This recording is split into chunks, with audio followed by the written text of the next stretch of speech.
Bagaimana Ustadz Ismail melihat bahaya buzzer seperti ini bagi Indonesia? Ya, baik. Bismillahirrahmanirrahim. Assalamualaikum warahmatullahi wabarakatuh.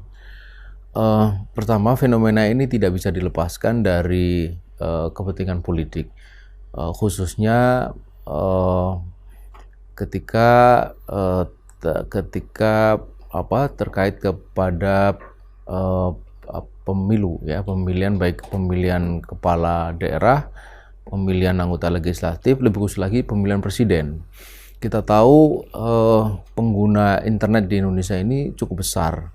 Pengguna handphone itu data terakhir Januari 2019 itu lebih dari 300 juta.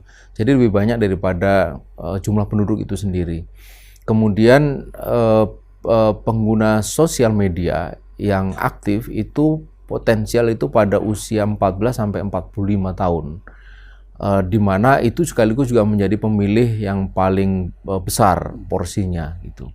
Nah, menyadari hal ini maka para ahli politik, media itu berpikir keras bagaimana bisa mempengaruhi mereka di dalam afiliasi dan afinitas politik, preferensi politik sampai akhirnya pada pilihan politik nantinya. Sebenarnya ini perkara pada awalnya sesuatu yang sangat wajar. Siapapun pasti juga akan melihat kenyataan ini dan akan memanfaatkan peluang yang ada untuk mempengaruhi mereka. Jadi mempengaruhi di dalam dunia komunikasi, informasi itu sesuatu juga yang sangat wajar gitu. Termasuk juga bagaimana mempengaruhi mereka untuk di dalam menentukan pilihan politik gitu.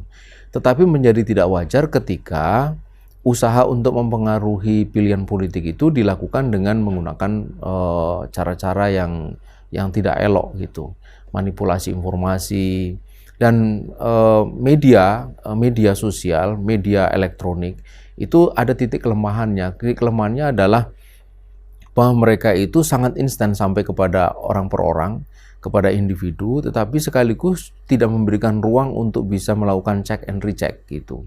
Dibuat bisa sangat meyakinkan, ya, dilengkapi dengan gambar, dilengkapi dengan suara, tetapi gambar itu entah itu diambil dari mana, suara entah itu suara siapa, dan sebagainya gitu.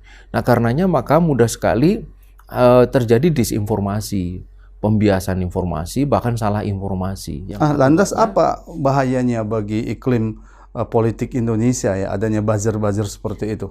Jikalau itu sampai pada puncaknya salah informasi, maka yang benar menjadi tampak salah, yang salah menjadi tampak benar gitu. Sekaligus juga menimbulkan rasa tidak suka. Jadi perasaan itu bisa dibangun, kebencian bisa dibangun, sekaligus kecintaan juga bisa dibangun. Jadi orang yang semestinya dibenci menjadi dicintai, orang yang semestinya dicintai menjadi dibenci gitu. Nah, ini kan sangat berbahaya karena dunia menjadi kebalik itu. Jadi